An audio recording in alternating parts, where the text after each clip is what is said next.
Today in the Nerdy Gritty, Warner Brothers announced that all of their 2021 movies will release on HBO Max and in theaters. One more world disappears inside it. Just another hopeless addict. Well, that makes a man instead. If the drums don't get you, the guitars will.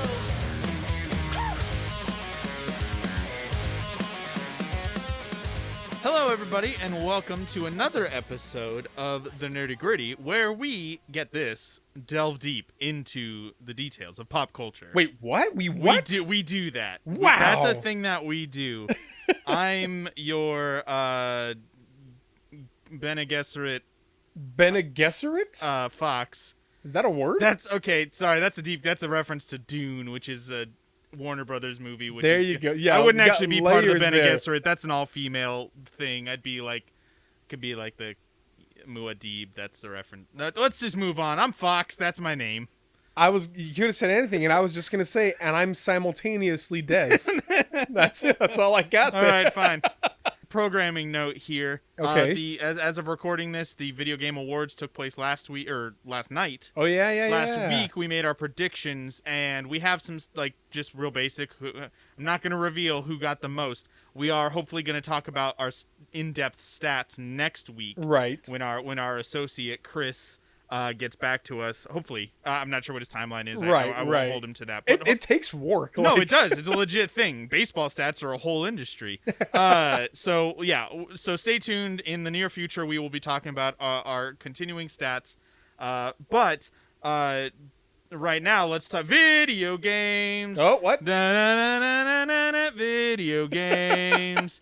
Yes, that's right. It's another episode of our long-running and wildly popular segment, Pro Gamer Movies. Oh, all right. Yeah. I've already done this. Did you forget the last time I did this? Have we done this We've before? done. What? You are on this podcast. You are a host of this. We This are is like the pushing second a time. year and a half of episodes. 2 years no, longer of than now. episodes. This is episode 147. So nearly we are almost three nearly years 5 worth. years of episodes. There you go. That's math. Well, Pro Gamer Movies, in which we talk about the upcoming and maybe at some point recently released video game based movies and the oftentimes ridiculous nature of them. We've got some stuff. Last time we talked about Monster Hunter, which is upcoming. It's coming out in 2 weeks. Yeah. It's next Friday, actually, if I'm not... Yeah. Well, we dunked on it a lot last time. Yep. It's very easy to do so based on the trailers. Yep. Here's another reason to dunk on it. A racist joke had to be cut from all versions of Monster Hunter. Paul W.S. Anderson, the director, also the director of many of the Resident Evil movies, has issued an apology. Okay, here we go. At one point in the movie, the original version of the movie, this was shown in Chinese theaters. Now keep that in mind. Oh no. In the movie, an Asian male character says, "Look at my knees," while the other character asks, "What kind of knees are these?" Jin then replies, "Chinese." Viewers have compared the lines to a racist playground joke which goes, "Chinese, Japanese, dirty knees, look at these." Obviously not great. Look, I'm not trying to devalue that's not great. That's very easily considered racist. Right. Why? What is the context of this joke / line? That's my frustration with it. Not that this joke What does it was even made, mean? because the joke itself is dumb. It's dumb and stupid. Yeah. In many ways. Yes. But why? Yes. Why? I desperately want to know. I'm glad it's not in there, and I won't find out, hopefully. What is the context of this joke in this Monster Hunter movie? Are they literally looking at, the knees, like they killed a monster and they're carving it up for its remnants to make armor, and they're like, "Look at these knees," or something? Because then that's dumb. You could have done an equally dumb joke and said, these are the bee's knees. Yeah, or, I just don't need understand. these, or... It's just it already looks terrible, and then what this is revealing is, just poor judgment, and also, oh no, that's the level of writing we've got coming to us. Oh no. Oh, Which is not no. surprising, but it's being confirmed. You got any news for I us? do have news for you. All right. Hey, have you heard or do you know anything about Queen's Gambit? The Netflix show. The about Netflix the show? chess. Yeah, I haven't watched it, but So Queen's Gambit released, and some yes. few people watched it here and there. It seemed very. I'm pretty sure it's very popular. Very popular. Yeah. Chess sets have gone up 238%. Awesome. So right now there is something being discussed called the Netflix effect. And it's how in 2020 a lot of things like Dungeons and Dragons, Sure. like chess, things like that have gotten a huge boost from Netflix TV shows. I don't know if that's the Netflix effect. I mean, after Hunger Games dropped, like young female enrollment in archery courses skyrocketed. Like, I think it's just like media. I mean, that's just what it's called right now. Sure, Because, I mean, yeah. Specifically That because we don't the really Queen's have Gambit. movie- Yeah, you- it's not we're not That's controlling fair. what it's titled. Netflix has a pretty big deal. Yeah. Yeah, and so it's been insane to see that there are like places that custom make chess sets that are Yeah, selling out. that's Like awesome. we can't keep up with the orders and That's things super like cool. that. I think it's rad, and I'm wondering what could they capitalize on with that. Like, and I don't mean capitalize in a bad way because they could go meta and make a Netflix movie about Netflix. Whoa. About watching Netflix. It's about somebody watching Queen's Gambit. About subscribing to all of their Netflix options. No, because here's the like, it's a thing. There is the insidious side of it where it's like, that's what 80s cartoons were. Yes, Was like, hey, precisely that. it was a little more insidious though. Like I said, it was, hey, there are GI Joe toys, let's make a cartoon to sell them. Right. Rather than, hey, chess is a fun game and also it's interesting. And, like, I think the sales here are a byproduct of a great show, apparently. Yes. I don't know, I haven't seen it. I've heard it's good. Anya Taylor-Joy is a really great actress. But I don't know, like, what else what's the next big thing that they're gonna... But that's kind of my point is they could choose as long because let's be honest, Netflix makes good stuff now. They have a pretty good track record. There was a time that we teased them and mocked them in the past in Sure. which they were not making great stuff. Not as much as they are now. Right. Yeah. But we have come to a point in which, hey, they've got a great track By record some people's in counts, doing we work. are in a golden age of television right now. Yeah, I would agree. Because of the freedom that streaming services have. I would agree. Yeah, Yeah. I think that's great. So I think that there are so many cool things that they could do with this. Like, I would love to see a Dungeons and Dragons TV show that parallels what is happening in their D&D world with these awkward kids' lives and struggling. This is my idea. I have had this idea for years. Is a comic series that I wanted to write called DM for Hire, and it was about a group of fun hip friends like hiring a DM on Craigslist to come, like, because they saw it was cool and wanted to try out, and then the actual comic would be half their life drama, real life drama, Right. and half their actual campaign, and they would have parallels. So TM, obviously on that one, don't steal my ideas, Dez. No, but yeah, that'd be cool. Yeah, I think that I think more D&D is always a good way to go, as long as it's Absolutely. treated well D&D is with an earnest. is a very, very good game for being social, for learning, Yeah. for togetherness, For worshiping the devil, anything a all young the good teenager wants to things, do these all days. The good... Hey, have you heard about DC Comics' Future State? I have, yeah. I'm actually kind of interested in reading it. I am too. I had not Eventually. heard about it at all. I might wait but till the trade paperbacks come out, but yeah. the future of Batman has been announced recently. This is speculated. Sorry, I don't want to interrupt you. Go ahead. Not according to this IGN article that I'm reading that just released today. As of today, Oh no, it's real and it's official. It's not just speculative. you literally just say this is speculative. Oh, sorry. It is spec. So I didn't finish because I didn't want to interrupt. This is speculative, by the way. No. But it's I not was- speculative. I was about to say this is speculated to be the remnants of. Remember, a couple months ago we talked about DC's 5G. Yeah. This is speculated to be the remnants of that, where they're kind of Oh. introducing. There was going to be a whole new generation of heroes, Right. and it's speculated to be okay. They're not actually right now. It's just, but we've already put some money into this, so let's make it the future. Right. So, Tim Fox, son of Lucius Fox, Right. should become the new Batman in DC's future state. Now, the conversation that is happening is, will this be a permanent transition? They are, for a fact, aging up some of their heroes. Tim Drake is getting his own sidekick. It's something that we know is happening. Oh, is So it that's Drake the rapper? my favorite character. I'll fight you. He's my favorite I comic love it. character. But Nightwing is getting a little bit older. Like a lot of the characters are canonically getting a little bit older. So the question is Bruce Wayne going to retire, become a father, become a husband to Catwoman? Sure. And is this going to be the new Batman? And the whole like purpose of Future State is to also become a little more inclusive because Yeah, no, it's very diverse cast. yeah. I mean, heroes in general. I was talking to my kids about this, and like Superman, Batman, Flash, Green Lantern, like I mean, there is an African American Green Lantern. right, that's true. Yeah. But Hal Jordan was yeah. the first one, but Sure. all white men. There is a But Chinese Superman also.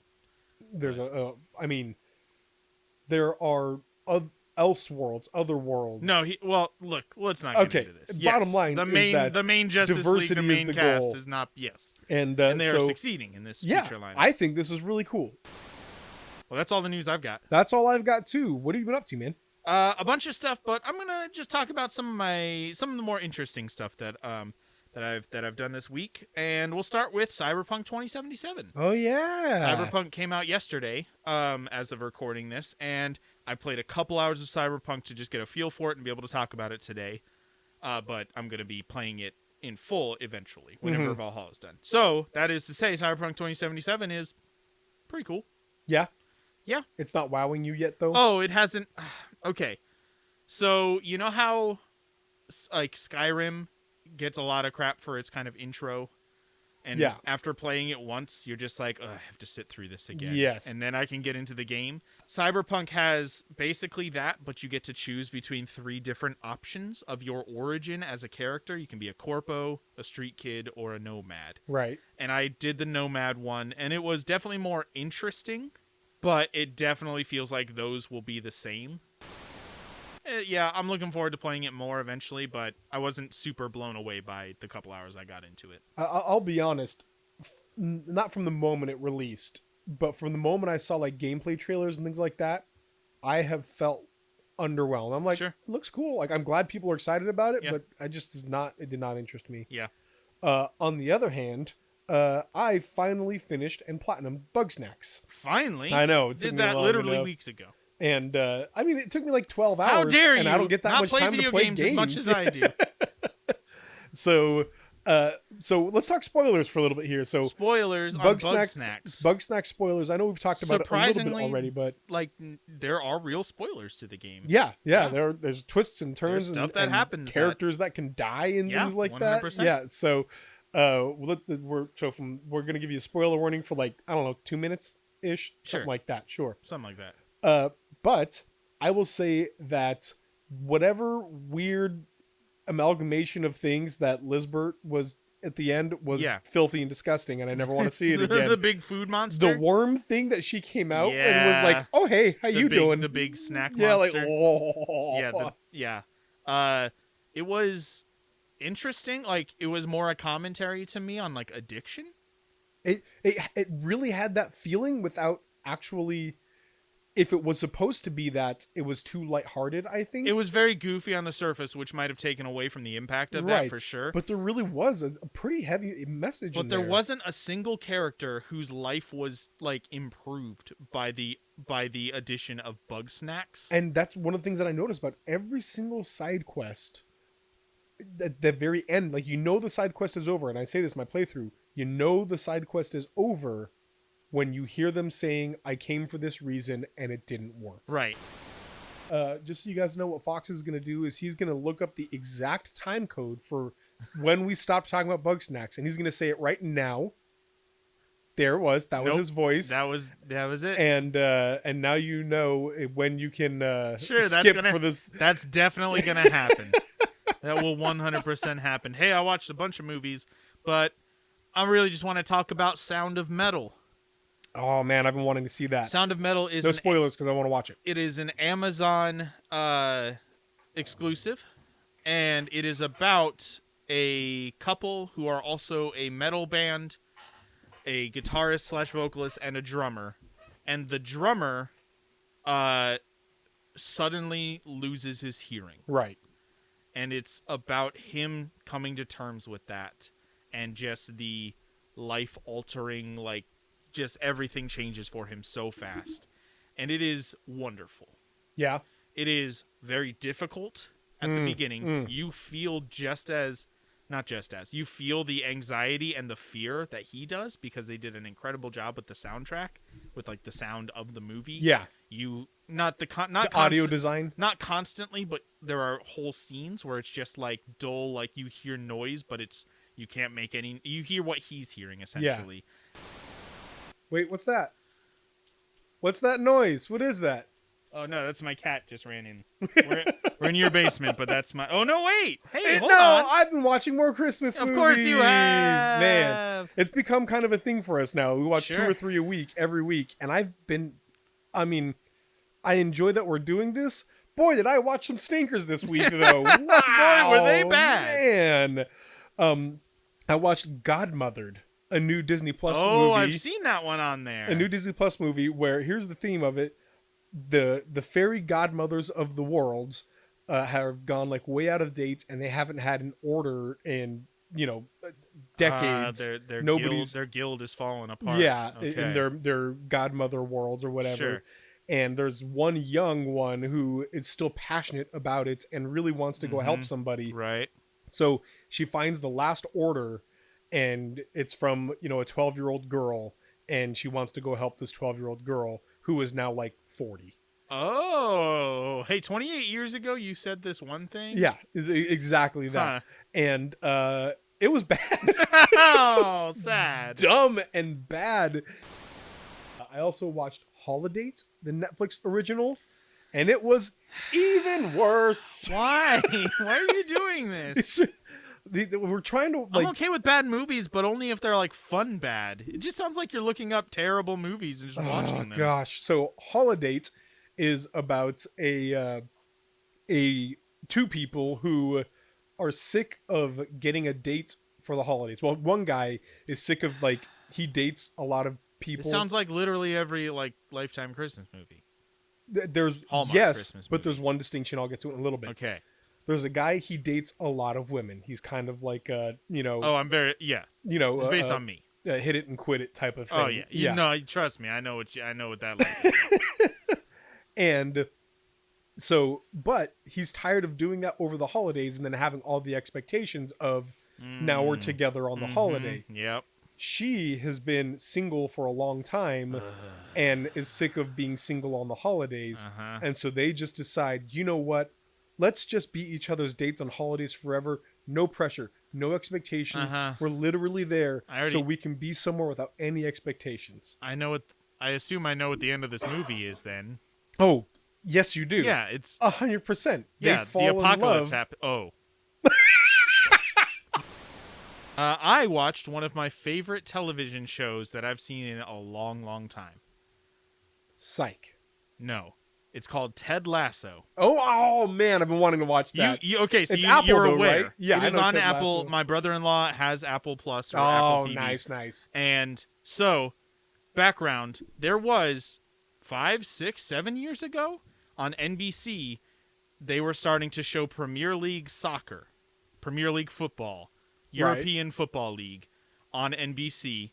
And in order and it flopped. And maybe, I don't know. And in order to kind of publicize this and get people excited about it in America, they had Jason Sudeikis, noted comedian, SNL alum, very funny guy, play this character called Ted Lasso of an American who's going over to coach a European a football team. I had no idea. And it's purely just a series of funny commercials that is just jokes about how he doesn't understand football at all. Right. And is just like, oh, you guys can tie? What? And things like that.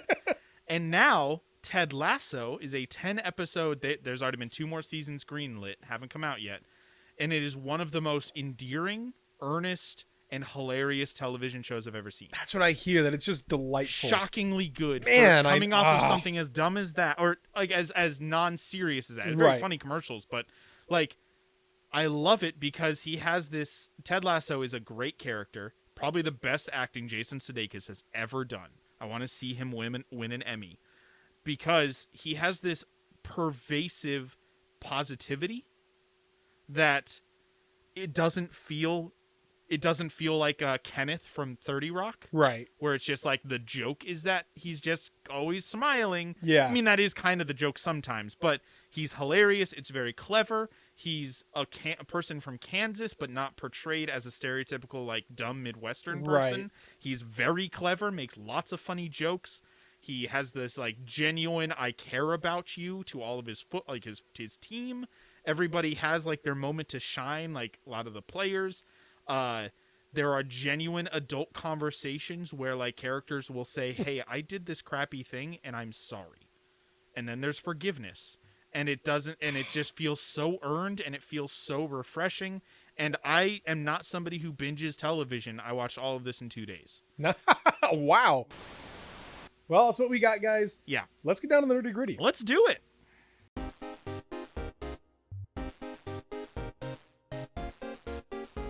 Hey, before we do that, if you're listening to this, that means that you've listened to an edited version of our intro, our first part of this here. We go on for, I think we got like 40 minutes right now about what we've been up to, different games we've been playing. We talk about Bugsnax for a while, things like that. Just a lot of good stuff that's been going on.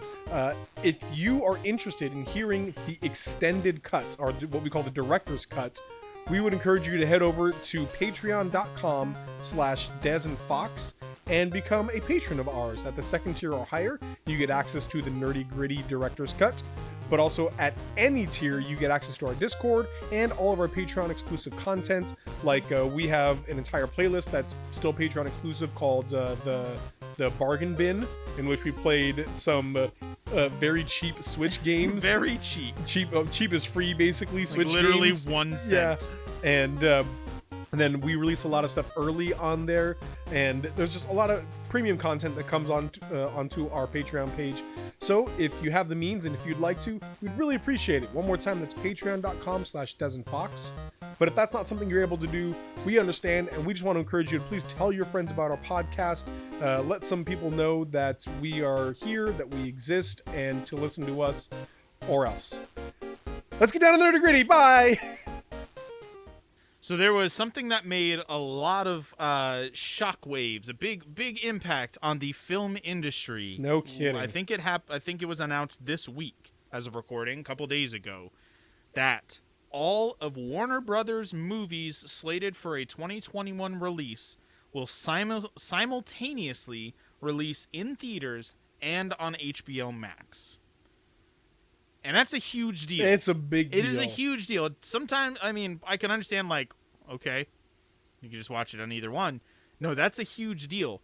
And what we want to talk about today is kind of the impact, our predictions on what this means for the film industry. We're going to look at some, like, responses from some pretty well-known directors, including directors of the movie, at least one of the movies that's going to be one of the ones released. Right. And just kind of talk about, like, maybe this is the future. Maybe this is the exception. What could this mean for the film industry? And do we think that this is a positive move? Do we want to see more of this? Or would we rather keep the status quo? We've talked in the past about kind of the future of the theaters a little bit in the last, because stuff like this has been this is the biggest announcement, but things like this have been happening since COVID started, right? Since quarantine started. We talked a little bit about the Trolls movie was the first one to do it. Right. Movies skipping the theaters entirely and just going streaming online. Mulan did it. And it was announced maybe a month ago, I don't know exactly when, that Wonder Woman 1984 was the first. This was not part of this big announcement, but it was announced that it will be releasing on HBO Max to stream without any additional costs. Disney Plus has done things like with Mulan, where it was an additional $30 to stream that, even if you had a subscription to Disney Plus. So real quick, let's get into just the actual, like, this isn't just some random, like, movies that might not have made any money. I've got in front of me a list of the movies, and I'll go through some of the biggest ones. Mortal Kombat. Big video, any video game franchise that's going to make some money here. It's going to have a lot of big audience. That comes out January 15th. That's like a month from yeah, now. it's very soon. Yeah. Well, Wonder Woman 1984, 1984 which comes is a out on huge Christmas one. Day. Yeah, that's fair. That's But on it's not Christmas coming Day. out in theaters because theaters Right, aren't that's open. going to be a HBO Max exclusive.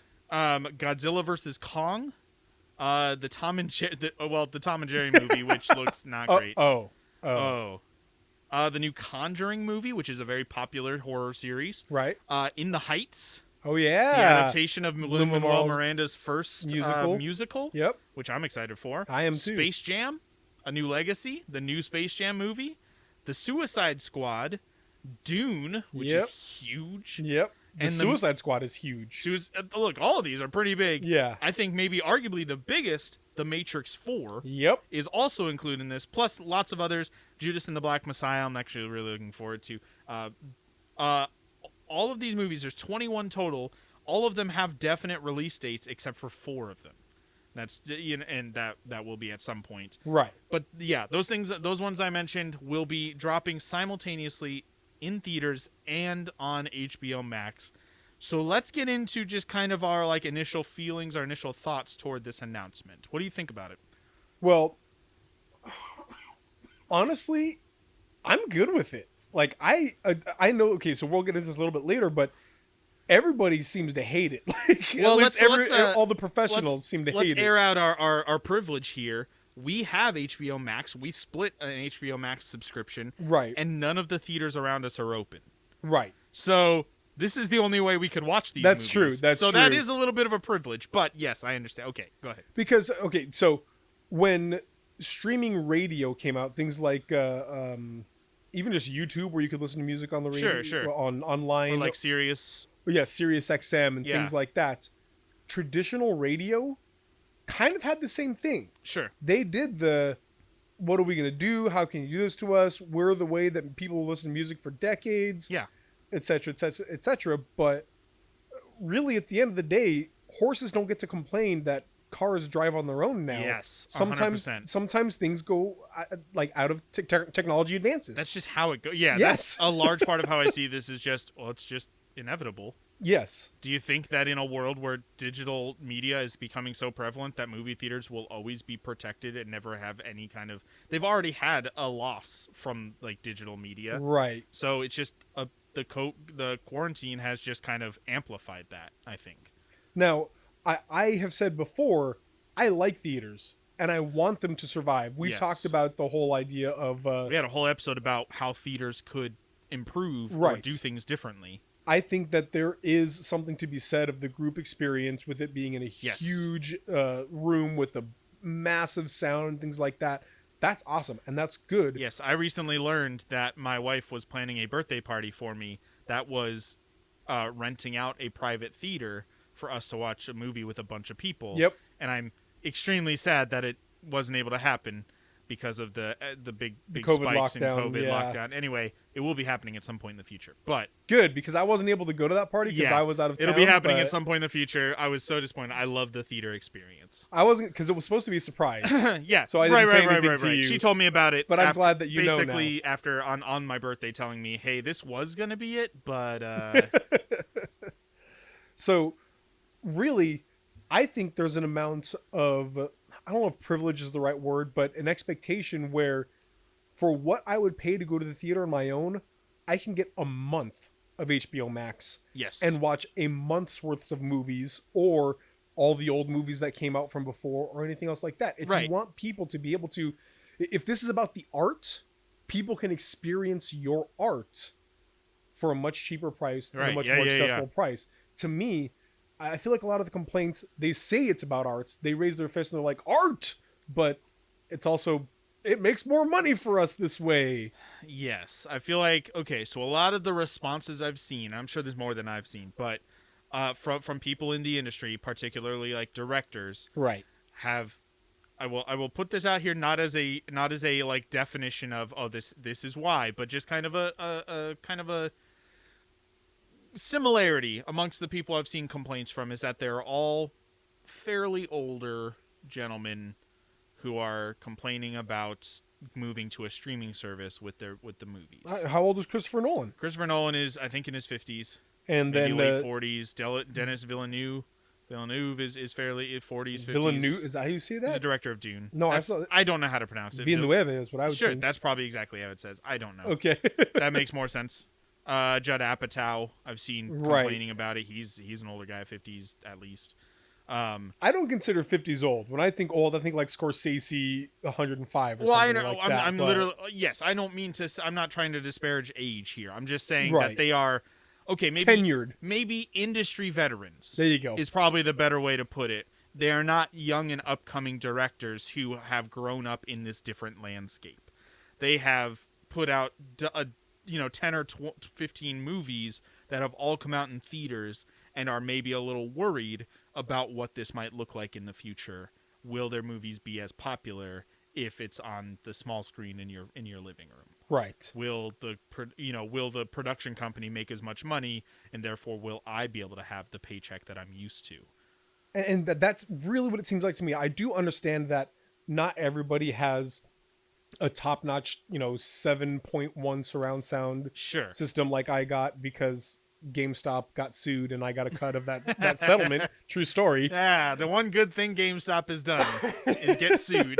And so I got a pretty decent paycheck, bought myself a sweet sound system. Anyway, not everybody has that luxury to have Sure. a big TV and fancy surround sound. So they're not going to experience the best sound design and the Sure. best everything, 4K video and whatnot. But also, that's how people are going to experience your thing for about 2 weeks in general anyway. Movies are usually That'll be in the theaters first time they see it. right. Yeah.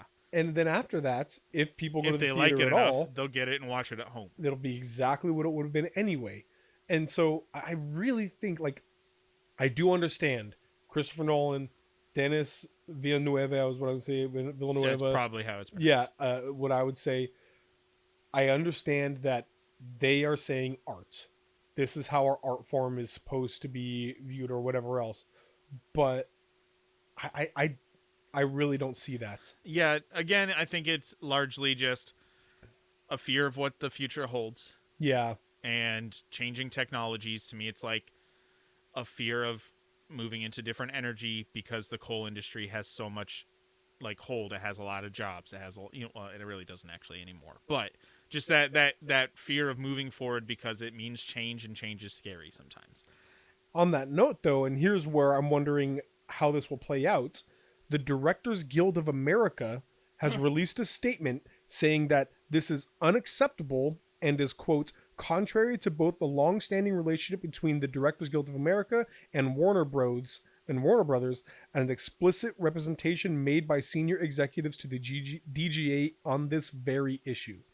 So essentially saying, we talked about this, and you said you would not do this, and now you are. And now there's a direct conflict between the Directors Guild of America and Warner Brothers. See, that I can understand because Judd Apatow did have a similar statement because he came out with a movie this year, 2019 or 2020, called The King of Staten Island. I haven't watched it yet. I really want to, but it released. It was planned on being in theaters, and then he says, let me see it. Let me find the actual quote he had. Essentially what was going to happen is it was either going to be put straight onto streaming or they'd have to wait a whole year for it to be dropped in theaters. And he was directly involved with the conversation about it being put in streaming on a streaming service exclusively. And to hear then this Denis Villeneuve yeah, sure. Did not get to have that conversation.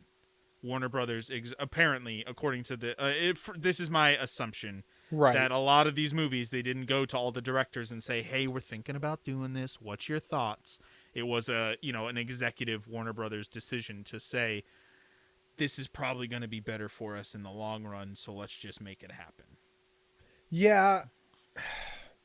And I think that I wonder if HBO Max said something like, hey, whatever spike we get in subscriptions the month that your thing releases, yeah, you will get a majority cut of that. If that would change people's tunes. See, that is the question, because another question is, a lot of contracts with actors in movies are based on box office performance. Right. You get a certain amount of money based on how well the movie does. You get a percentage of the gross profits or the net profits or whatever. So if your movie makes $1 billion and you got, 2%, that's a lot of freaking money right there. You got $20 million. But if it flops, you might get nothing. It's kind of a risk. Right. And in the future, obviously, if this continues to be the thing, contracts can be negotiated that reflect the new status. But I would be willing to bet that there are a few contracts for the actors in these current movies that are going to be released on HBO Max that's going to take a significant hit. Their contract is going to be worth less because of this decision that was made that they were potentially not consulted on, which I could understand as like legal action being taken place, like a breach of contract. You made an active choice to devalue the potential for what I was going to make without my permission. I think Trolls World Tour proved that that's not the case. It made so much money, like a shocking amount of money, and it made more than they expected. Is the reality. Did it make more than they expected, just in general, or more than they expected it after releasing it solely digitally? Because I can understand the second one a lot more. Oh, we think it'll make X amount. Oh, it did a little better. It did better than that than we thought. But if it were in theaters, it would have made even more. Because that's the real question, as well as the fact that Trolls World Tour is a family animated, children friendly. It's a movie for everybody, and families like yours can say $20 to watch that. Done. Instead of 75, to go to the theater. Done. I don't know how many families are going to sit around the old hearth and watch The Matrix or Dune together. Like, it's not, most of the movies that are coming out in this new deal are not, like, there's Tom and Jerry. And then there's some, like, superhero movies that might be family movies, but they're definitely not the same, Space Jam, I guess. Most of them are very much for adults and rated R. So I think that's going to have a big effect also. Trolls World Tour made $100 million in 3 weeks. Mother of pearl. That's crazy. Yeah. That's a lot of money. Dang, great job. Yes. It's because the McElroys are in it. We all know that. Yeah, that's the only reason anybody watched it, really. Main characters in the next Trolls. But I think we have seen that this is a totally viable solution. It is more prohibitive for people to go to the theaters than to watch it from home. Yeah. For many reasons, not just COVID, but for many, many reasons. Yeah, just for practical things like having to carve out more time. And I genuinely feel that you're going to sacrifice 3 people going to see it, but those 3 people are still going to go watch it at home, and so are 20 others that weren't going to watch it in the theaters at all. I genuinely think more money is going to be made from home. Sure. Yeah, I would not be shocked. Here's another thing to consider is that there are currently COVID vaccines being administered in the UK. Right. 2 people to act we are in hopefully the last remaining 3, 4, 5 months of the depths of quarantine, of the depths of the COVID crisis. Fingers crossed, knock on wood. Let's hope it's even faster. Right. But I think it's a fairly safe bet that by June, movie theaters will be back open. Yeah. Like, around us, we don't have movie theaters at all. There are none that are open, including indie, including major theaters. By June, and it seems to me, this is my guess, but they seem to have kind of arranged the release dates to kind of understand that. The biggest movies start in June 18th is in the Heights. Mortal Kombat is probably going to make a little bit. It would, if we were saying just pure theater drop release, would make some money from the video game crowd, right? And maybe guys who like action movies but don't play. But it's not going to be a blockbuster, massive success. Tom and Jerry is a family movie that's going to do fine at home, as we've seen with Trolls World Tour. There's a few movies that I'm not trying to say they're bad or good. I've never heard of them. I don't know what they are. And I pay attention to the movie industry and upcoming movies. The huge ones don't come out until the summer and the fall, where it's much more likely that people will be going to theaters, and maybe even more so than usual because now they have the ability to, Right. after not being able to for a whole year. As soon as the theaters are open, as long as it's safe, the theaters were open for a little bit, not around us, but as soon as as soon as things are okay, I would much prefer to go to a theater with Right. any of these. And so what my guess is that this fear is not the most founded thing. I'm wondering that I feel like Dune is going to do just fine in theaters and streaming. I feel like it might make more money because you could watch it in both. I agree. I really think that it's going to make more Sure. money having both ways, because the people who want to go to the theater are probably still going to go to the theater. But the people that don't want to go to the theater, now they might watch it at home. But want to watch the movie. Now they might watch it at home. Yeah, and so that's my what I've gleaned from a lot of the conversation, a lot of the interviews that the statements that industry people have had, or industry people have made, is more of this was a abrupt choice from Warner Brothers, or from Warner Brothers. We didn't get to have a conversation. It's a disrespectful thing. That was Judd Apatow's thing. It's just Right. like, hey, respect your filmmakers. Like, you And wouldn't that's have fair. anything without the artists who are creating this content for you. So at least have that conversation. We need to renegotiate contracts if this is going to be a thing. And I'm wondering if this is going to be real bad for Warner Brothers. I had a ton of notes, and then my phone had an update and I lost all my notes, but I read an article that said that there was somebody who had negotiated a contract a week before, and then they announced this and Yeah. it changed everything Yeah. without consulting or anything like that. And again, I wish I could pull that up. I don't know who it was, but the bottom line is that they did this without talking to people about it, and that's not okay. If they had said, just so you know, we're going to announce this in a month, this is what we're announcing, no, there's nothing you can do about it, that would at least be fair. It's something. But for people to find out along with everybody else, Along like with because everybody of else. a news article online, Yeah. that's rough, man. That's rough. It is. Now there is just a little bit of silver lining, I guess if you want to call it that. Just Gal Gadot is getting $10 million, like a bonus, I guess. I don't know exactly if it's a bonus or if it's just what she's being paid. But for Wonder Woman 1984's move to HBO Max, that movie has been done for a couple of years now. Yeah. And I'm sure she had a contract at one point. I don't know what it would have been, but it's I'm going to guess it's in addition because it's being moved to HBO Max. Yeah. That she's getting an extra $10 million because of it. So that might be a precedent here. Like, oh, if one person is everybody going to? But I don't know. Like, that's the real question. Is this seems to have been a pretty abrupt, like, problematic way to do it. Like, there are better ways to handle this transition. Yes. We are in a transitionary time in the theater industry where theaters they were already on the decline, and now it's being sped up because of world circumstances. And there might be a little better way to handle this from every side. Theaters need to evolve a little bit. That's why I love that indie theaters are probably not going to be real damaged by this, because they do really fun, community-oriented things. They show Right. specific movies that you wouldn't see anywhere else. Really excited about that. But yeah, it feels like HBO. I don't blame HBO Max. They probably said yes, Right. 100%. Absolutely. It's not just on fine them. with this. Yeah. It's not like they. I mean, they might have come to Warner Brothers and been like, "Hey, you want to do this too?" Yeah. But still, they're like, HBO is just making out like bandits here. And really, I think the biggest voice comes from AMC, and that's because I'm looking at a Variety article here.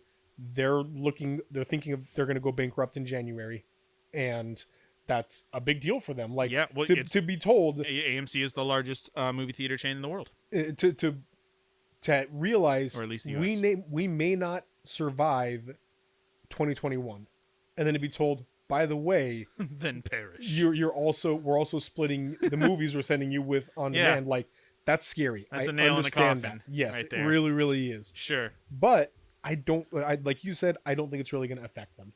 I think that I think they'll make just as much money as they always do. Because here's the thing, I do think that there are some movies that are more fun to see in a theater.